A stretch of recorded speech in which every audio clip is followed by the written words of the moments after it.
Can't decide and torn between a romantic, comedy, action, or an indie film to watch for the weekend? Well. Golden State Media Concepts Movie Podcast is your ultimate guide to the latest movies. Join us as we dissect the latest on the blockbusters. It's the Golden State Media Concepts Movie Podcast.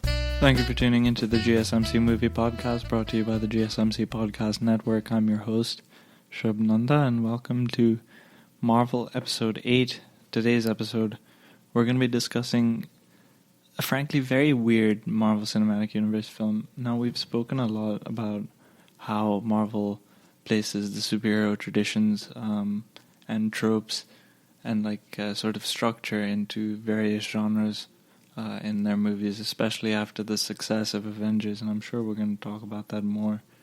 But that freedom allowed them to really experiment, and this movie, although the director has a sort of a horror movie background, it incorporates these weird, psychedelic visuals that I don't know why I completely forgot about. It's a movie that I feel like I definitely should have rewatched more than I have, because I haven't seen it. I hadn't until for this podcast I hadn't seen this movie since it came out until I saw it for this podcast.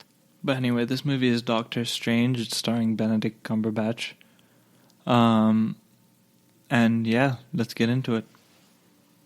So, in the first half of the 60s, Marvel Comics, they had this really crazy creative explosion because of the famed Jack Kirby, Stan Lee, and Steve Ditko, among other creators, obviously.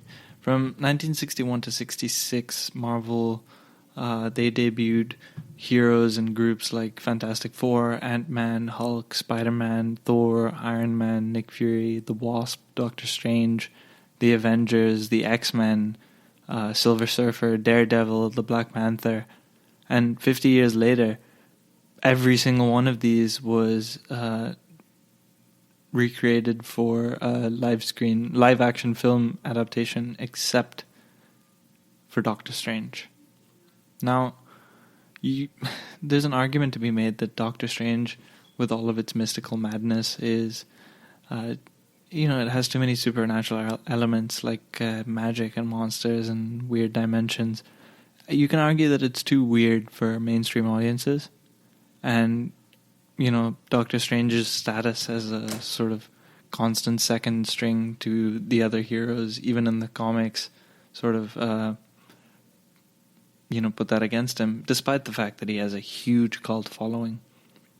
But, these arguments, they can be made for so many other characters that got the film treatment. They can be made definitely for the Guardians of the Galaxy, who became household names at the end of their run. But in reality, Marvel Studios, they were playing a long game, right? Thor introduced a bit of magic and fantasy to the MCU, but it was still sort of described as magic science, sort of advanced science, not magic science.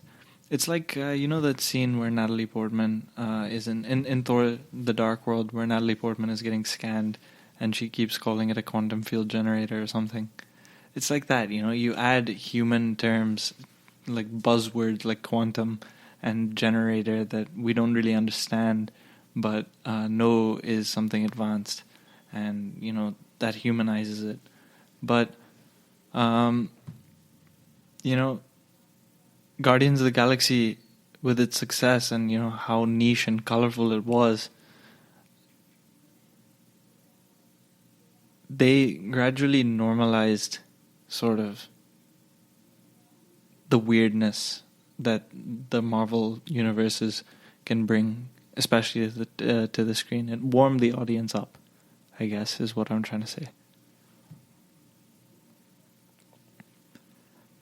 At the end of the day, it took 13 movies, but audiences were finally ready to accept the supernatural side of Marvel, and in its pure magic and psychedelic form. There was some incremental setup, but Doctor Strange had his time. He was the first hero of the 60s. He was created by Lee, Kirby, and Ditko, appeared in several issues of Amazing Adventures in 1961. But that was a very racist Asian stereotype comic named Dr. Droom, who was then reimagined in 63 as Dr. Stephen Strange for Strange Tales number 110.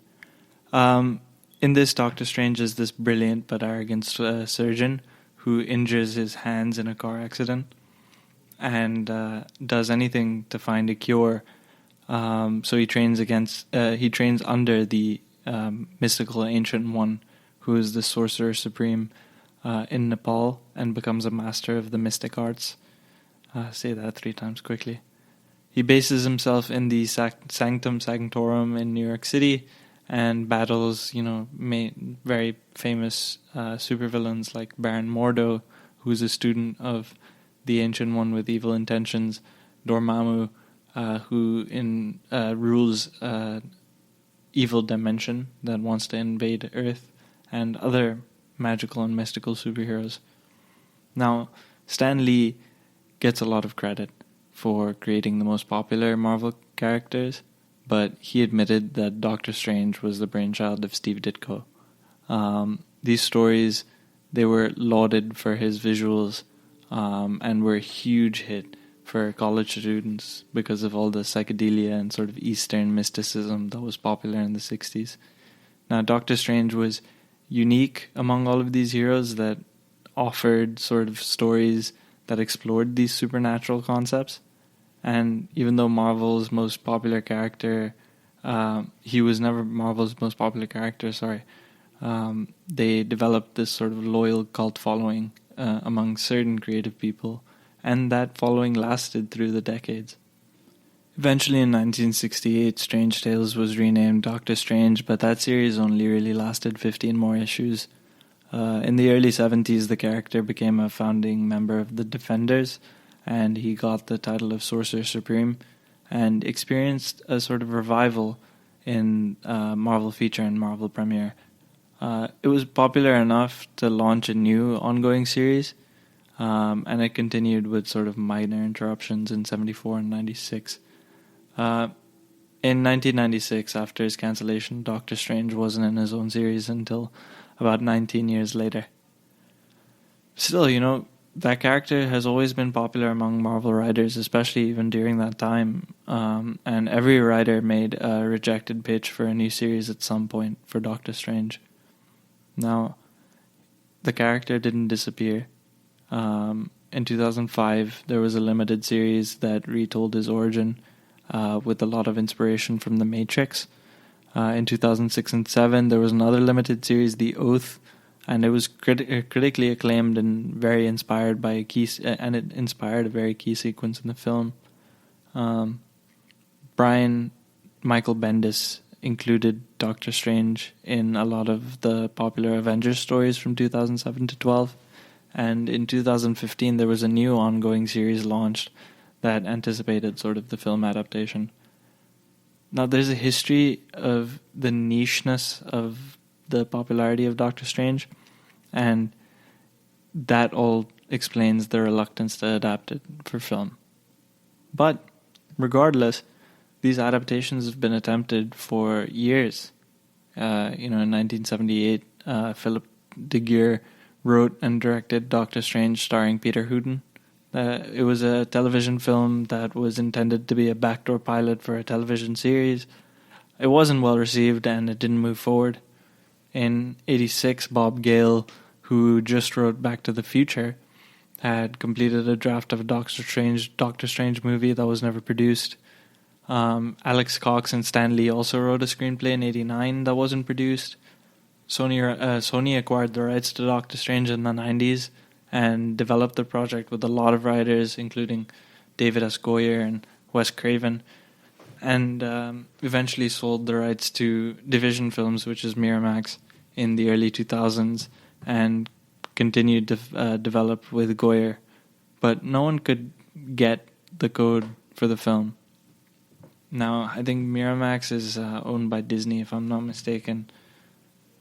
Actually, that might be wrong. Yeah, so my mistake. Miramax actually sold. Disney sold Miramax in 2015.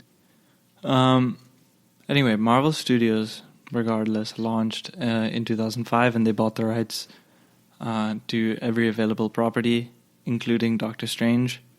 The studio was approached by Guillermo del Toro and Neil Gaiman to direct and write.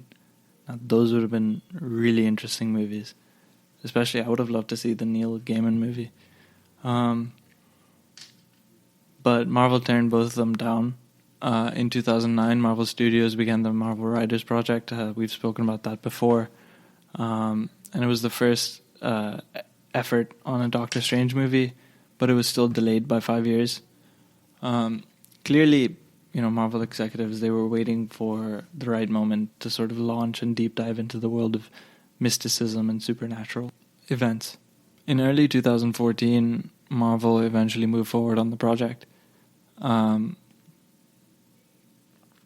think there were more actors, technicians, and artists that wanted to be a part of this movie than any other Marvel movie before. It demonstrates, the passion of the cult following that came for the 50 years before this movie did. Scott Derickson, he's widely known for writing, directing horror movies, like I said. He spent his own money to write a 12-page scene based on the Oath limited series, and then hired artists to produce storyboards and animatics. And that pitch got him the job of directing and co-writing the film for July 2016. Derickson and Marvel selected Benedict Cumberbatch, who was fresh off the success of BBC's Sherlock at the time. He had scheduling conflicts that prevented his casting. They nearly casted Joaquin Phoenix, but the studio eventually rearranged their production schedule and accommodated Benedict Cumberbatch, and it indicated the faith that the filmmakers had in Cumberbatch for the role, which is good. Cumberbatch is really great, minus his kind of shoddy accent. But I'm sure we'll talk about that too. This cast is filled with an incredible amount of talent. There's a controversial choice of Tilda Swinton to play the Ancient One. I'll talk about that in a sec, because it's not cool. There was a great deal of work involved to incorporate the surrealist imagery of Steve Ditko, but there's also a sort of conscious influence from psychedelic art and M.C. Escher. The film also had a unique sort of kaleidoscopic vision of magic, which it got to its apex in a very Inception-esque city-folding sequence. Want to know the latest and hottest music hitting the airwaves? Don't be left out. Listen to the Golden State Media Concepts Music Podcast. It keeps you on the loop with everything you need to know from pop, rock, hip-hop, and the top 40. And we'll throw in news of your favorite artists, concert and tour dates, and so much more. Listen no further, because this is the gold standard in music podcast.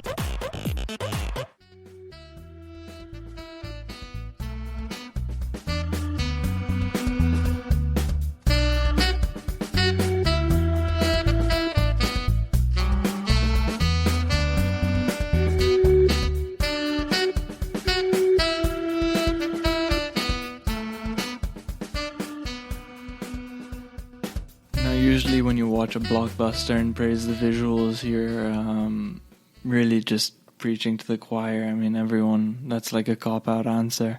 But The visuals of this movie are incredibly bold. They're exciting and they're unique. I haven't seen them sort of done that way, even though Inception is very similar in terms of the folding buildings. I feel like this takes it on a completely different way, and it's very motivated by the world of this story.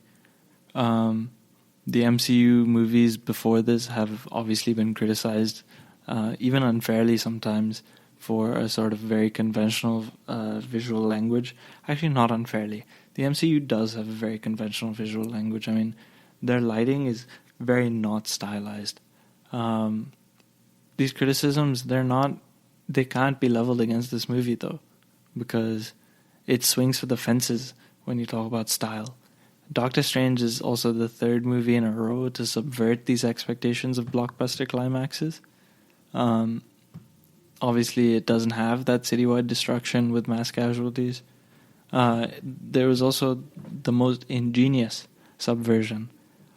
In fact, the whole second act of this movie is full of stunning and genius set pieces. And it also takes its time to set up the protagonist, and it doesn't rush to incorporate him as a part of the larger universe around him. But despite all of these positives, the most common criticism against Doctor Strange is that the central character arc is just another jerk is humbled story that Marvel has already told with Iron Man. But honestly, I think that Doctor Strange takes it further than Iron Man did. But even if that's not the case, it needed that archetypal arc for success. Deadpool was fresh and original with humor and adult content, but its unique aspects were hung on the same conventional arc. And the same way, the magic and alternate dimensions and the crazy visuals of this movie, everything that makes it feel new and fresh and exciting, it requires a pretty basic story so that audiences aren't overwhelmed. And the result is a fresh and fun and exciting movie with a very overqualified cast, very cool visuals, and interesting conversations about philosophy. And definitely one of the most inventive final acts. It was the perfect time for Doctor Strange. This is really like the fruit of Marvel's labor. Doctor Strange opens with a very new Marvel logo. In this, the logo goes from script pages to concept art to film, and it moves through a very three-dimensional logo. The score replaces the old version that features a score by Brian Tyler, which was distributed before Thor: The Dark World. And then it begins with Caecilius, played by Mads Mikkelsen, and his acolytes invading the Library of Kamar-Taj. They decapitate the librarian and they steal pages from a book. They're confronted by the hooded Ancient One, played by Tilda Swinton, who calls Caecilius a hypocrite and is chased outside into the middle of London, and the Ancient One traps them in what we know now as the mirror dimension. And that's when the fun begins. The characters fight with these sparkling yellow strands of energy, the buildings pulsate, they form in kaleidoscope weird effects. Derickson calls these fractal patterning. Gravity tilts, characters fall into and up on sides of buildings as they fold and reform.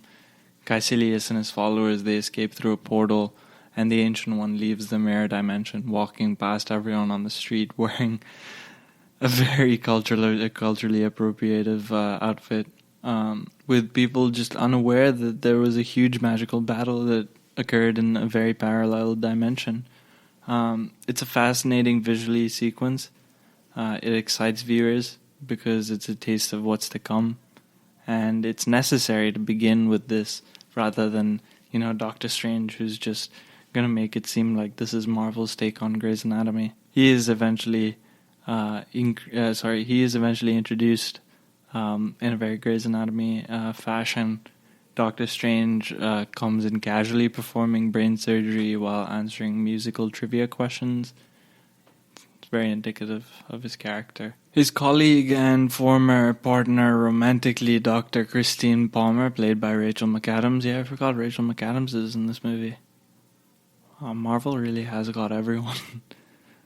She asks Strange to consult on an emergency room patient with a gunshot wound that had been pronounced dead by Dr. West, played by Michael Stuhlbarg. Strange realizes that there is an error, and he removes the bullet and saves the patient and lords it over Dr. West. These scenes are quick and fairly standard, but the surgery setting, it's different from usual Marvel movies, even though it's sort of familiar. Doctor Strange is brilliant, but he's cocky, and he only takes cases that boost his reputation. So, as Christine says, Stephen, everything is about you. He's the surgeon Tony Stark, basically. He goes home, he wears a tuxedo, and chooses one of many watches before driving recklessly to an award ceremony in his Lamborghini, I believe. He drives and he discusses possible cases with his assistant. He looks at x-rays, and as he's distracted, he crashes. It's a fast and brutal and visceral crash, and it slows down only to show the dashboard collapsing to crush his hands, the most important part.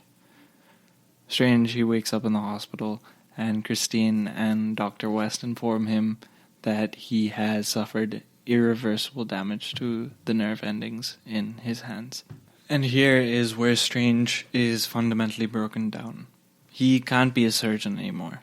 The accident, it robs him of what makes his success, and his success is what defines him. So essentially he's lacking identity now.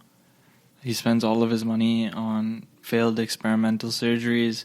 He drives Christine away by lashing out and by being depressive and self-loathing.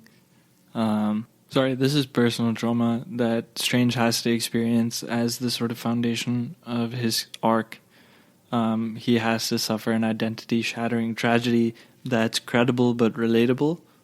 And that's how the film sort of plays as a new age self-help story. This movie is about a person who comes from rock bottom, goes through every single possible option, and finds a solution in a higher power. But, more to the point, it's about the dramatic moments where our lives are put on hold, where we're forced to reevaluate everything. It's when we're faced with how fleeting life is, how success is fleeting, how Doctor Strange has to sort of determine over the course of his film how he's going to spend the remaining time that he has on this planet. He starts off as this arrogant and very self-centered jerk, but through his trauma he discovers this new path that leads him to become a more selfless person and a hero. It's a redemptive, life-changing character arc that's not new to any superhero movies or even storytelling in general, but there's a relatability to the themes of this film. It's the most archetypal hero's journey, and it helps viewers to sympathize with Strange despite the fact that he can be a complete jerk. But it also grounds the film before it goes completely berserk in the second half. Strange is desperate at this point, so he speaks to Benjamin Bratt's Jonathan Pangborn, who's a man who somehow recovered from a very severe spinal injury. Pangborn tells Strange about Kamar-Taj, which takes him to Kathmandu. The film is actually shot in Nepal, which is, it adds credibility and nice imagery to the scenes. Doctor Strange is mugged in an alley, but he's saved by Mordo, played by Chiwetel Ejiofor. In this scuffle, Doctor Strange's last watch, given to him by Christine, is broken. His time has been paused, essentially, is the metaphor that's being made. Now, Mordo brings Strange to Kamar-Taj to meet the Ancient One. He questions her about the medical techniques that she helped Pangborn with, but she recontextualizes advanced medicine into this mysticism that harnesses energies with mind over matter. Doctor Strange is dismissive, obviously, of this whole idea of spiritualism and a world beyond matter. He worries that he spent his money on nonsense. And the Ancient One insists that his knowledge of the world is just a fraction of what actually exists, and she knocks him into his astral form, which is this ghostly vision of himself. His soul really literally escapes out of his body. And the experience opens him up to listen, but the Ancient One decides that he needs to be sent on a journey to break him down further. So he goes on this incredible visual sequence into the multiverse. Now, this sequence is known as the Magical Mystery Tour. It's an astonishing presentation of crazy psychedelic imagery. He flies above the earth, sees a butterfly, and then is dropped through a light tunnel. It looks like an updated version of 2001. And then he eventually falls through this giant eye, experiences this crazy dimension where hands grow out of fingers and the rest of his body. And he flies through the dark dimension, which is, direct adaptation from Steve Ditko's original work. It's colored like a blacklight poster.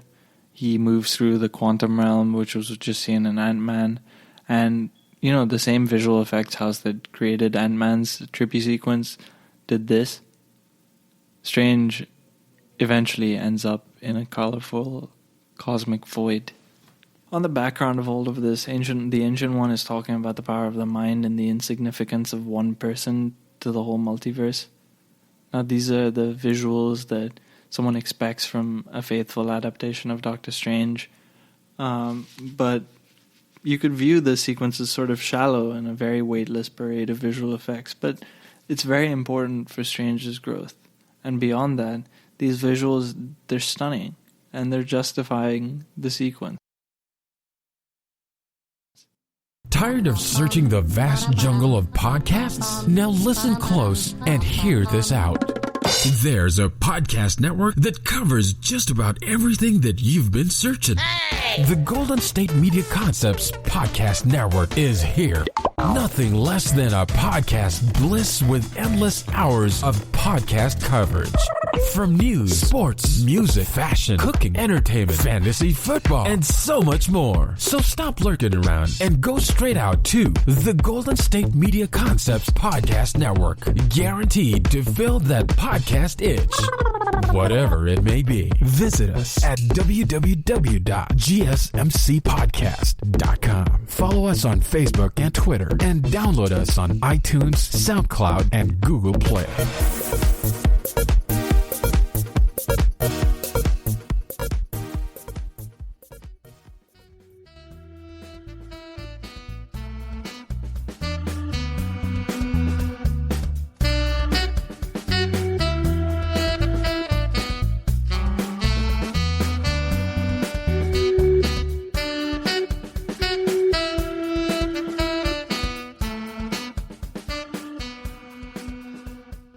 He returns to his own reality and is completely broken down, and he begs the Ancient One to teach him. She agrees, and Mordo shows Strange his room. He's given a slip of paper that says Shambhala, which he thinks is a mantra, and Mordo says it's the Wi-Fi password. We're not savages. It's a good joke, and after what Strange just experienced, it brings the story back into that typical Marvel Cinematic Universe way. So it ensures that nothing's taken too seriously, because that is quite a heavy experience. Obviously, like the fact that this is a typical hero movie, the next stretch of the film has to be a training montage. It's very heavy with exposition, but it's necessary so that the second half can happen. Doctor Strange is slow. He lets his broken hands and the fear of failure hold him back from real success, but the Ancient One strands him on top of Mount Everest to push him, and he finally begins to excel. Now Doctor Strange is determined. He consumes every book he can get from the library and is overseen by Wong, played by Benedict Wong, after Caecilius decapitated his predecessor. Doctor Strange advances very quickly. He masters astral projection. He allows his ghostly spirit to study while his body sleeps. The timeline of his training is short, but Strange achieves what most people would take years to do in months. It's also demonstrated later that Strange is a novice sorcerer in this film. Mordo teaches him the Ancient One's origin and long life as a mystery, and he also teaches him about magical artifacts. Strange, he takes the Eye of Agamotto, which is a necklace with a pendant that contains this glowing green stone. Haha, we know what that is. And he uses it. This eye, it manipulates time, and Strange, he speeds up, slows down, or stops, or even reverses time whenever he wants to. That's what this movie is about, essentially. It's about time.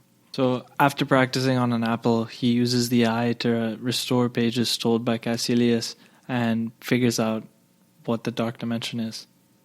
And this kicks off the second half of the film. But before we look at that, let's talk about Tilda Swinton.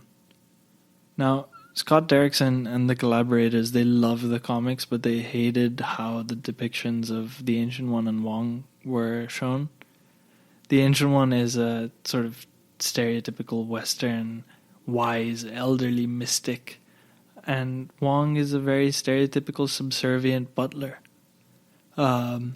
These characters they existed for decades and were relatively unquestioned. And eventually they were adapted for film, right? But that sort of characterization was just not going to fly into the 2010s. But the filmmakers were concerned that these characters would be seen as stereotypical or even racist. So, in the case of Wong, the character was elevated into this sort of authoritative and very knowledgeable master who humbled Strange whenever he could. But the Ancient One is tricky, because he is already a powerful and authoritative figure in the comics, but in a very problematic way. It was a very no-win situation. So, without adhering or diverging from the source material, either way they would have faced uproar. So Scott Derickson really considered casting an ancient woman, but eventually, given the sort of morally complex turn, he was concerned about, I guess, the Dragon Lady stereotypes. So, he did what most people do and just gave the cast the POC casting to another white actor. I mean, I guess, yeah, they converted a male character to a female character, but, still should have cast a POC. That should have been... No, what can you say? It's just Hollywood, right? Anyway, they were charged, obviously, with whitewashing a historically Asian character, which is very common in Hollywood. Tilda Swinton had a very good performance, so I can't really say anything. She's a very great actor, but the fact that she performed really well doesn't mean that this is erasure, and this is a key Asian character that Marvel had an opportunity to include, but they didn't. It's also complicated because the Ancient One is typically modeled after Tibetan monks, but by placing Tibetan monks, the film wouldn't perform very well in China, which is very important to Marvel movies. So this is sort of factored in to the character as well.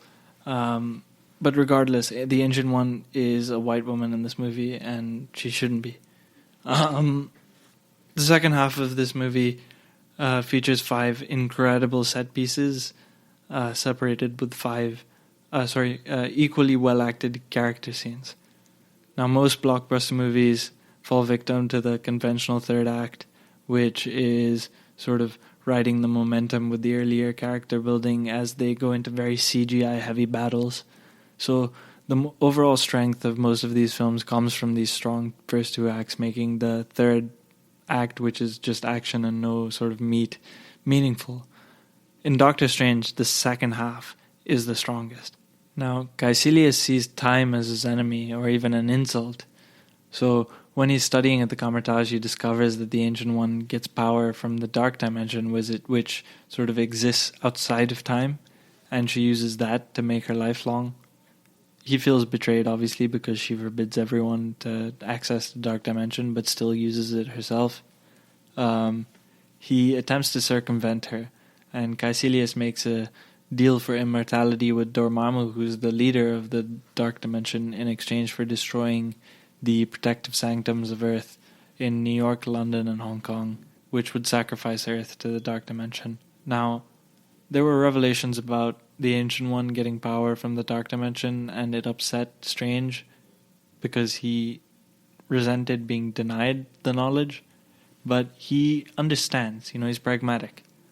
Mordo has followed the Ancient One with fundamentalist faith, so he's shaken to the core when he sees this abuse of power. And much like Caecilius, it establishes a very interesting dynamic between Strange and the Ancient One and Mordo, who each have a very different approach to the concept time and magic in very different ways. All of these things happen as Caecilius begins his assault on the sanctums. He destroys the London sanctum, which sort of blows Strange from the Comertage into the New York sanctum. Caecilius attacks that location next, and Strange tries to hold him back. Now, this sequence has a lot of humor. Most of it is because of Strange's relative inexperience and very funny visual gags. Strange, he conquers these magical shields on each hand, only to have one flicker out. He attacks physically, but Caecilius can manipulate gravity, so he disorients Strange. Strange grabs this sort of imposing magical relic to use, and it causes Caecilius to pause for a second until he realizes Strange has no idea how to use it. Strange eventually succeeds by using his sort of genius, brilliant brain with the help of the Cloak of Levitation, which is a sentient cape that comes to his aid and is just a rework of the magic carpet from Aladdin. Even so, Strange is eventually stabbed by Lucian, one of Caecilius' men, and has to retreat to his old hospital. He finds Christine, Rachel McAdams, for help, and he pulls her into an operating room, passes out on the table, but then comes out in his astral form to advise her on the surgery. Now imagine if you're a doctor and you have to converse with a ghost. You're standing there and you're like, oh, I'm gonna cut open his spleen. Do you confer? Ghost? And the ghost says, yes, I confer. It's weird. But that's what this scene is. It's right out of the Oath Limited series. It was a scene that got Derickson this job. But unlike the comic, it turns into a very inventive action sequence. Lucian follows Strange into a hospital with his astral form, and these two characters fight in the astral plane while Christine operates. Christine, she can't see the fight happening around her, but items in the room are bumped around. So there's a sense that something's going on. Obviously, Rachel McAdams is underused, but she uses what little time she has as someone with no idea what's going on very well. Christine defibrillates Doctor Strange's body, which powers up his astral form enough to kill Lucian, and Strange apologizes to Christine and returns to the sanctum. But Lucian's death really affects him because as a doctor, he vowed to do no harm. He decides never to kill again and commits to finding other ways to defeating Caecilius. It leads to the next three set pieces. At this point, Caecilius attempts to destroy the New York sanctum again. At the last second, Strange encases everyone in the mirror dimension to prevent any destruction in actual reality. His plan saves the sanctum, but it traps him and Mordo in the mirror dimension with Caecilius. They run out into New York City, which Caecilius begins to fold in this magic way, and it breaks apart in the most beautiful kaleidoscopic fashion.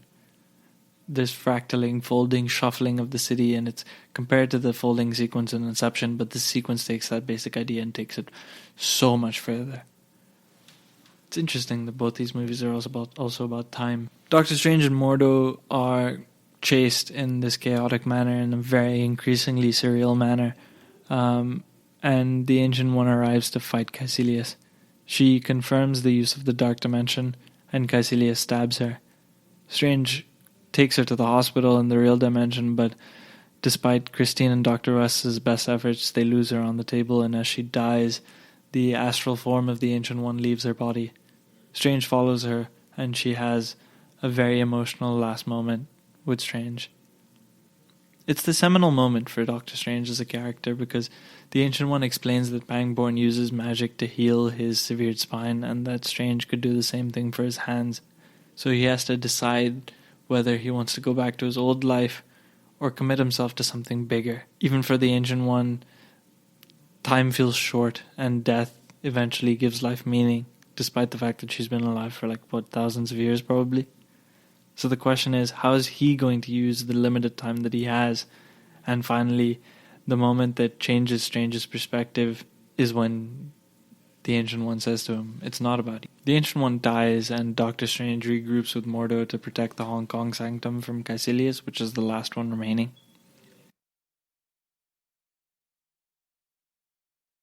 Watching TV has changed over time. Streaming has become the new norm. That's why Golden State Media Concepts television podcast dives headfirst to the world of cord cutting. Want to be on the loop of what's hot in Netflix? Or if it's not a preference, what about original shows in Hulu? We've got you covered. Join us as we fill in the blank and talk about movies to stream and what show you should be binging. This is the Golden State Media Concepts television podcast.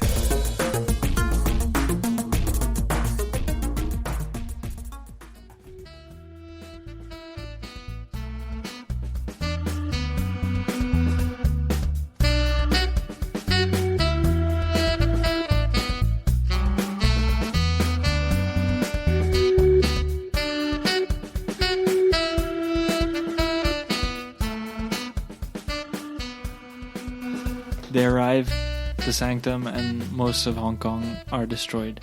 Wong is dead, and the Dark Dimension is spilling into our dimension. Now, he's too late. Doctor Strange has to do something, so he uses the Eye of Agamotto to reverse time and undo the destruction of the city in another just brilliant subversion of this trope. Strange and Mordo, they break out of the rewinding spell, as do Caecilius, and it leads to a fight. The sorcerers battle each other, and the destruction of the city rewinds all around them in a beautiful visual sequence again. Even Michael Giannako's score plays in reverse to add to the disorienting feeling of this whole rewind. Marvel has been criticized for its films too often extending with huge destruction and unobserved deaths, as we've discussed, especially with like Age of Ultron and Civil War. The climaxes of most of these films act as a response to these criticisms. You know, Ant-Man ended with the miniature climactic battle. Civil War ended with smaller scale, emotionally charged fight between three people. Doctor Strange does that in featuring the conventional destruction, but then literally undestroying the city. Caecilius eventually breaks Strange's spell. He freezes time just before the Sanctum is fully restored. And Mordo and Wong fight Caecilius, but Strange, who's still sort of wary about killing after Lucian, thinks of another way to win. After this, the sequence that follows is the masterstroke in what is a sort of tour de force second half. I don't know if you can tell, but I really like this movie now. Strange goes into the Dark Dimension to confront Dormammu directly. Now, the Dark Dimension is beyond time, which is why Caecilius wants to go there. But what Strange does is introduces a time loop to the timeless dimension and uses the Eye of Agamotto and approaches Dormammu. Dormammu is also voiced by Cumberbatch and is depicted by with a giant face with sort of pulsing vertical ripples through the face. Doctor Strange comes to say, "Dormammu, I've come to bargain," and is killed. But the time loop kicks in, and it goes back to Doctor Strange approaching him again. He faces Dormammu again and again and again, and each time Dormammu kills Strange in a very brutal way. And each time he comes back, it's a very short, quick Groundhog Day situation. Dormammu exists in a dimension without time, but now Strange has imprisoned him in a time loop. So either Dormammu has to agree to bargain or live within a time loop. So if he chooses the latter, Doctor Strange will also live in eternity in time loop, tortured by dying repeatedly. It's a clever and unique climax to a superhero movie because it's a battle of wits rather than power. Doctor Strange has grown, he's changed to the point where he's willing to give his life over and over again to suffer and die for eternity for the protection of the people of Earth. And it's a transition, a very obvious transition, which took Tony Stark 3 films to achieve. But it doesn't feel rushed. You know, Doctor Strange isn't unwilling to take another life for no reason. He's doing it because he killed someone and he's a doctor and he took the Hippocratic Oath. He outsmarts a timeless cosmic being. With time. After many permutations, Dormammu obviously gives in. He agrees to take Caecilius and his people into the Dark Dimension and never invade Earth again. It's a bargain that happens early in the Doctor Strange comics, and Dormammu spends the rest of his appearances trying to find a loophole in that argument. Doctor Strange returns to Earth. Caecilius and his men are taken to the Dark Dimension, and the destruction in Hong Kong is reversed. Wong is happy, but Mordo, he's not. He's still sort of raw about the Ancient One and is upset that they manipulated the natural law by reversing time, and chooses to leave. And it sets up the future for this franchise, because that's what the conflict between Strange and Mordo is going to be. They're now these former allies who have very different points of view about magic, and their conflict is ideological, and it's going to be very interesting to watch, especially because Chiwetel Ejiofor and Benedict Cumberbatch are fantastic actors. Doctor Strange returns the Eye of Agamotto to Kamar-Taj, and Wong identifies it as an Infinity Stone, which eventually connects it to the rest of the universe. Doctor Strange becomes the master of the New York Sanctum, and it ends his story in a very interesting place, because he's skilled, but he still has a lot to learn. He looks at his broken watch and his hands still shake. He's still broken, but he's come a long way. Doctor Strange is an incredible movie, but it's also specifically an incredible comic book film, because it takes advantage of the unique powers of its title and its character to create these crazy set pieces filled with stunning psychedelic visuals and very unique concepts. You have cities folding, kaleidoscopic vision, climactic destruction is rewound literally, the hero defeats the villain by tricking him. These are incredible visuals, but they're grounded in very relatable themes of growth and mortality and success. It's all about what happens after a personal trauma and tragedy and how we pick ourselves up. Doctor Strange defines himself by the skill and success as a surgeon, but then he shatters his hands. And this film follows him as he's broken down, stripped of wealth, of influence, his reality, and then built back up as a selfless, reality-manipulating hero. Doctor Strange also has very interesting philosophical ideas about time and our lives. Dormammu lives out of time, and Caecilius wants to do the same. They want to destroy the system that exists. Doctor Strange and the Ancient One understand, however, the value of time and its limits, but they're willing to use it to their advantage when it's necessary. They can pragmatically work the system, but Mordo, on the other hand, he puts all of his faith into the system and thinks that there's no other way. So Doctor Strange ends up being a very surprisingly funny but smart and heady movie that has a very emotionally relatable core and is presented along one of the most exciting array of blockbuster visuals of all time. Doctor Strange is a weird and risky movie for Marvel that could only have been made after establishing goodwill from so many other grounded movies, but it was a success. It earned $233 million in North America and $678 worldwide. And Doctor Strange, for context, it was more successful than the first Captain America and the first two Thors. The visuals were universally praised, and the film was nominated for Best Visual Effects at the Academy Awards. For Marvel Studios, it unlocked a new side of the universe to explore, and Doctor Strange allowed the MCU to start exploring real supernatural threats to the multiverse. Despite this, Marvel Studios, they held back for a while for a direct sequel. The character, he still appears, obviously. He comes in 3 other MCU movies before Marvel finally announced Doctor Strange in the Multiverse of Madness. I'm waiting for that. Clearly, once he's become available, Marvel creators will want to use this character. Doctor Strange wants and finally exists in the MCU, and it came at just the right time. Alright.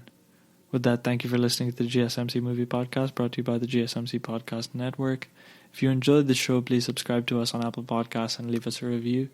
You can follow us on Twitter at GSMC_movies. Thank you for listening. This has been Shubh. Take care and stay tuned for Marvel Episode 9.